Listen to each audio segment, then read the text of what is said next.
The biggest real estate sham and scam of the decade. We're going to talk about it now. Stay tuned.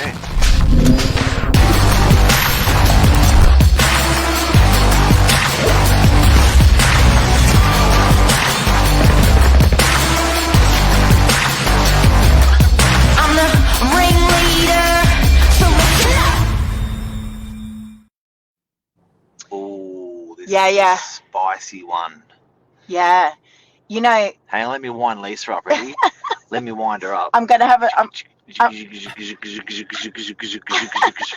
Go! I feel like I'm going to have a Tom Panos rant, Billy. Good morning, everyone. You know what? I felt so passionately about this, Billy, that I said to Mark, you know what? I'm coming on this morning. I need to air this. So we're going to talk about the auction clearance rates and why is everyone using them as the radar as to what the market's doing. Can anyone explain this to me? Billy, what's going on? Well, I want to know, has this always been the case? It's always been a bunch of shit. And it's funny because there's so many bullshit variables that make it a metric not to be able to use. The biggest one that I've looked at, being an agent of 30 years, is I never did auctions. So for 20 years, there was a stage where, you know, probably 95% of our stock was not auction, did not apply. So all the sales data we were doing did not apply, could not be used. And I'm thinking, at that time, it was only the eastern suburbs principally that was doing auctions. And I'm thinking they're using a metric only for the east. So the metric, if you look at all of regional Sydney and metro New South Wales, Metro Sydney or regional New South Wales, most of the guys are not doing auctions. Well, guys, if you look at someone like Josh Teslin, for those of you that don't know who Josh is the number one agent for volumes and I think also gross commission, but we're talking about volumes at the moment in the country. So Josh is an agent who's based out in Quakers Hill, and he only just started to do auctions about, I think, 6 monmonths ago? I could be wrong. It could Probably be 2 years now. No, I don't think it's been that long. I don't think it's been that long. But in saying that, you know, you look at someone like Josh who's transacting enormous volumes, Billy. Off the radar, off the auction radar. You know, those clearance rates, well, they weren't even taken into account. But here's the reality. So we had an auction on Saturday, which passed in, which we're actually trying to pull together at the moment, aren't we, Billy? But the reality is you get this text from REA and you also get one from RP Data as well, from CoreLogic, that asks the agent to report what happened at their auction. Now, I can tell you, on a Saturday when most agents are running auctions, what did our day look like, Billy, on Saturday? What time did we finish up? Back to back. I mean, I left the office at 7 o'clock Saturday. So you're really trying to attend to your most important client straight after that. Forget the SMS. You just don't have time. You know, so, but imagine if you're an agent that's running 3 or 4 auctions on a Saturday, and there you are, or 10, and there you are trying to report the data. Guess when it happens, the reporting? I would suggest that reporting happens for most agents after the auction clearance rates data has already been reported. So the data is only as good as the data that has been input for that weekend. And why is that even a radar? Why? Yet the people of the community rely so heavily on these auction clearance rates. And what were they, Billy? You just mentioned it before we came on air. What were they for the weekend past? So this weekend, 57.6%. It's the first time this year it's fallen below 60%. It's a decline from last week, which was 60.9%. And this time last year, it was 65.9%. Yeah, but it's bullshit built upon bullshit. Fake news. If you look at your friends and how many auctioned their properties when they were selling and how many actually did put a price on it across New South Wales, I reckon you'd be lucky to get 1 out of 10 of your friends that would be selling via auction. So that metric is not a volume-based metric across our industry. I'll tell you what a volume-based metric across our industry is: days on market. How long a property's on the market before it is sold. Like, that is a much better metric than bloody auction clearance rates. I don't know why we're tracking it so hard. And those days No on idea. market, as Mark said, how long a property takes to sell, have come down significantly in the last 12 months. Now, let me say something as well, guys. I'm a highly transacting agent on the Northern Beaches. I've had a very, very busy 7 days.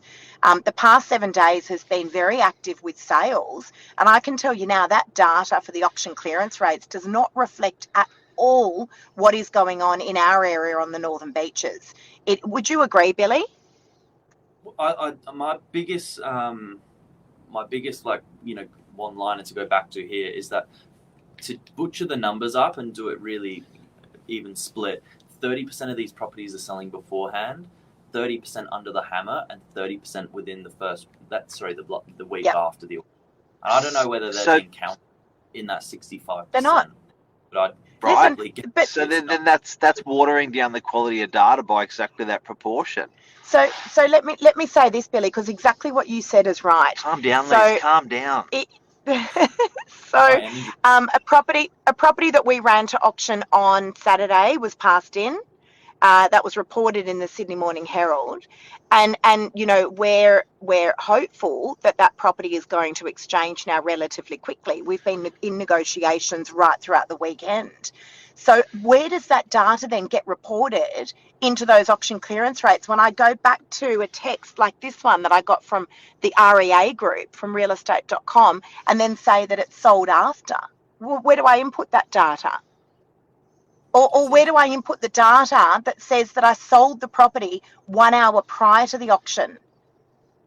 Where's it getting reported? If you've just tuned in, guys, we're talking about the quality of the auction clearance rate information. We're talking about what a dumb statistic it actually is and why our industry hold it high, why we follow it, why media follows it, when most properties are not auctioned. But let me tell you why. Because I've always said it, ever since the day I came into real estate sales, I have said the industry is stuck in a time warp. Yeah. That is why. There's a lot of legacy stuff that sits around just because and we do it just because we do it. Yeah, and now it's got to change because not everyone is auctioning their properties. Lots of properties are selling prior, lots of properties are selling at, and lots of properties are selling just after. So, please be careful, guys, when you're tracking those auction clearance rates. That is not the radar for what is going on in the market. Auction clearance rates are a bunch of shit. There you go. Yep, absolutely they are. They're an absolute bunch of, you said it, Mark. Crap. They really are. They're a bunch of crap. So, guys, what is a good radar for people that are watching? What's a good radar as to what is going on out in the market? Because it's been confusing. It's hard enough for us to track as real estate agents on the ground, let alone for people that are just reading the media. What is a good... listen, in addition to that, guys, I've had vendors that have said, I am not coming to market now because of those auction clearance rates. And I'm having individual conversations with clients, but it's important that we get this message out. It really, really is. And I think this is probably one of the most important segments that we've ever done, because this is something that I do feel very passionately about when people are reporting this kind of data and holding it as gospel. Well, when you look at the data company, RP Data, and you look at DY, for instance, there's about 12 other metrics they'll use. Have you got them there? No. I'll show you what. So the biggest data company in Australia for property, I'll give you some of the information that you should be considering over and above auction clearance rates, because I think it's a bunch of crap. So what they will use is number of sales for the region suburb. They will use days on market for when it comes on to when it sells. They'll use how much vendors discounted the property from when it came on to when it sold. Yep. Now, the reason I like this sort of data is because it's for all property, not just auction properties, not just for sale properties, it's for all properties. Total value of sales, the dollar value of the sales across the area, a bit harder. Total listings, total number of new listings that have come on the market. There's so much better metrics across our industry than bloody auction clearance Yeah, rates. but the problem is that people have access to the auction clearance rates data because it's reported so widely in the media, That's a but good people point. don't have access to this sort of stuff, RP data, right? That's right. Real estate agents do. Real That's estate right. agents do. But, you know, you look at a suburb, guys, like DY, which is an area that is a highly transacting area because of the amount of apartments that are in that suburb. Now, I can tell you now, Billy, how many, percentage-wise, approximately, how many apartments in DY do you think actually go to auction, are auctioned? Yeah. Oh, it's definitely the minority. And it's all conditioned, I think, by the agent structure, not by the market. Yeah. But you know, again, you look at an area like DY, Mark, I think you mentioned it going back some months ago on one of your shows, that DY transacts more apartments than the CBD does. Yep. Okay. I've actually got some data for you on just to answer exactly what you just asked. But Number of sales, 600 sales for DY. Number of properties that went to auction was 180. there you go. There you go. So we're doing auction clearance rates on our industry, and just for our suburb alone, that's not even 30% of the property. Yeah. So we're using a metrics for the entire industry that only applies to 20 or 30% of properties. So then what are the metrics that people should be reliant on, and how do they get their hands on it? I've got it. The best Go, metric, Billy. other than days on market, that's from RP data. The one you can get for free, live, it's always up to date, is on domain and realestate.com. The number of properties live on your suburb, on your postcode, you can find that in the map view. So we track. So how many are for sale, or how many are for rent? Yeah, you can do that. That's a good indicator as well. Well, we do that.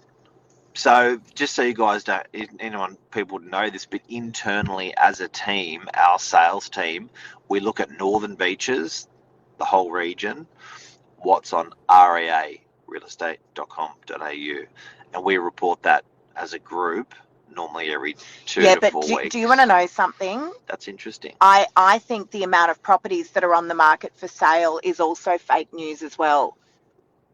Well, it doesn't include off-markets, pre-markets, but it's still a good gauge for your local suburb. I know, but you know what? There's a lot of stock. So at the moment, we're sitting at over 900 properties for sale across the Northern Beaches. It's the highest that number has been in years. I was speaking with Vic LaRusso, auctioneer, on Saturday, and he was saying that's the highest number I've seen in a really, really long time. But this is also the most active the market's been in a really, really long time. We had COVID. Last year, people were nervous. We had interest rates. And this is the first year of normality in real estate world. And so I think we're back to normal levels. I don't think it's anything astronomical. But the 900 odd properties that are on the market at the moment across the Northern Beaches, you've got some stock that has been sitting there for a really long time. You've got old stock that's been sitting there for a really long time. You've got some agents out there that, you know, struggle in a market that has been very difficult. And then you've got vendors that are going, I'll just wait. I'm just going to wait until I get the right price. I'm not sure what they're waiting for. But, you know, so you've got these properties that are just sitting stagnant on the market. So auction clearance rates? Fake news. Do not use it as a metric, guys. Rubbish. Rubbish. It's a sham. I never knew what a sham was, but it's sort of misrepresenting the truth in another way. Like I think if you're a consumer, you just got to ask yourself how many properties in my core area are auctioned. I want to hear from the real estate agents. Are there any comments here, Billy? We got any comments there? I want to hear. I want to know, but people will rewatch this, and I want to hear from the real estate agents out there. What are your thoughts on the auction clearance rates? I'm keen to hear about this. I really am, and I'm keen to ask someone like Tom Panos. Or like Leanne Pilkington, you know, people that are well-known names in our industry and have got a good grip on what's going on the wider Sydney region or wider New South Wales region. I'm keen to hear. It's very, keen to hear. very Yeah, it certainly is. All right, what else is going on, Billy? That's it for auction clearance rates, but certainly there is life after auction. If you're an owner or a buyer that's worried about what happens next, the show goes on. Properties do sell. So, what can we just finish up by saying, like, what should you be doing at this time of the year? Where are we? Mid-October, I think. It's 2 months till So Chrissy. we're mid-October. We've got about 9 weeks, I think, until Christmas. You've got vendors that are going, well, the auction clearance rates are not great, which is absolutely fake news. And then you've got Christmas. We're staring down the barrel of Christmas now. So have you left it too late to get your property on the market? No. You definitely have not. No, you haven't. And look, I think in light of what we've spoken about today, and more products on auction rates and all that stuff, auction rates are not looking good. I just think price your property well, and you're buying in the same market. So if you're going to be selling for 20 grand less, you're going to be buying for 20 grand less. Yep. So price it well, rattle it out the door, bang it out the door, and buy it well. 100%. Don't be scared. Don't go, wait. Because what are you going to wait for? The market to be booming? It's going to be harder to transact in a booming market. It's just, definitely. with lightning bolts everywhere. It's harder. You're selling for more, hurrah, but then you're buying for more. You're like, it's just, so this is a really nice market and an easy market to transact in, believe it or not, if you can get your head around your sell price. Yeah, definitely. And look, the bottom hasn't fallen out of the market. That is definitely not the case. What we're seeing on the northern beaches is great stock that is priced well is flying out the door. I just sold a property on, I think it was Thursday, that was a beautiful 3-bedroom, totally renovated, beachfront. Mark's pointing to the time. I've talked too much. It's meant to go for 10 minutes. Oh, it's meant to go for 10 minutes. But you know that. No, I haven't done this for quite some time, actually. Billy. Just to finish up, 3-bedroom apartment, beachfront DY, sold for $3.15 million. Wow. And the property was 95 square meters internally. Far out. Yep. So, great stock. 30 will always sell well. square meter, 33,000 a square meter. Yeah, it's crazy. Big money. Sorry, Billy. I took it over. I loved it. Be careful, Okay, press guys. the button. Take everything Turn it back off. of- Turn the ever ready bunny back off. Press the button. Turn it off. I've been talking since 6 a.m. since I woke up. Thanks, guys. Thank you very much for coming on. Billy, thank you very much. Have a lovely week. Monday. See ya. See ya.